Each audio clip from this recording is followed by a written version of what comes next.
Hello friends, it's Daryl again.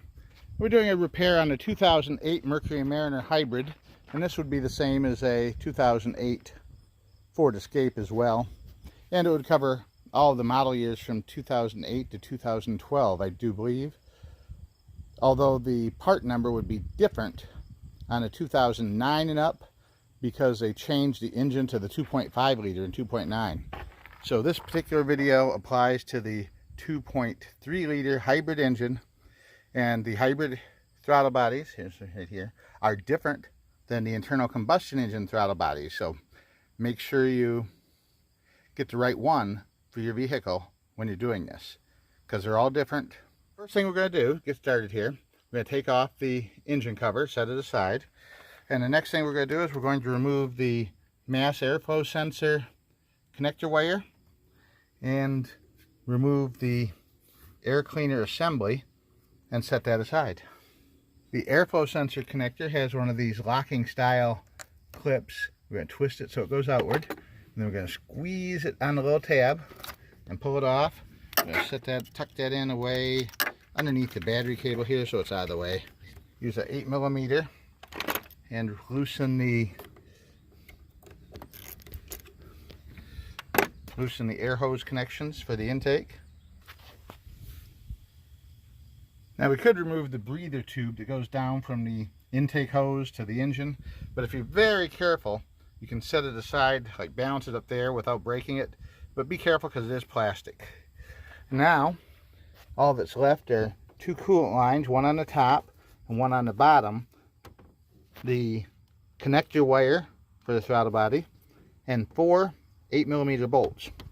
We're going to start by removing this top coolant line, the 4 8mm bolts, and then once we get it loose, we'll pull it upward, and that'll let us rotate it and remove the wiring harness easier and the bottom coolant line easier. Let's do the wiring harness first.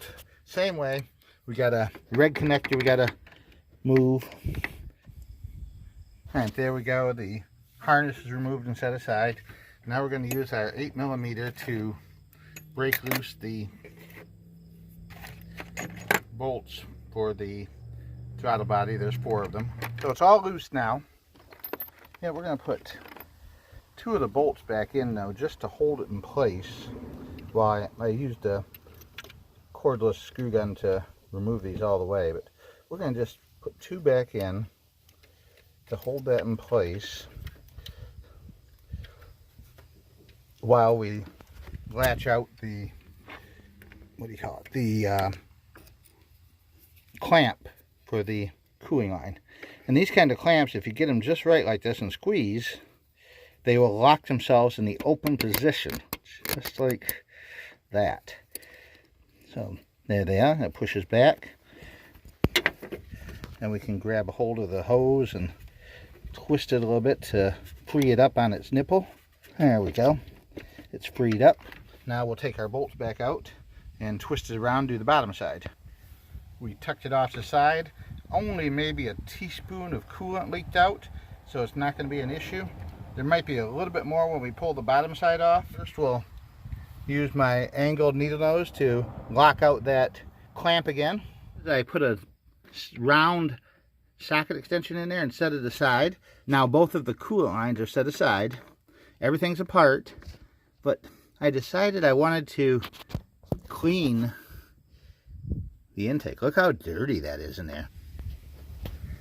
I picked up this replacement throttle body from a local scrapyard for $15. I think, no, sorry, $25 for this. The throttle pedal I think was 20 or 15 or 20, but this was $25.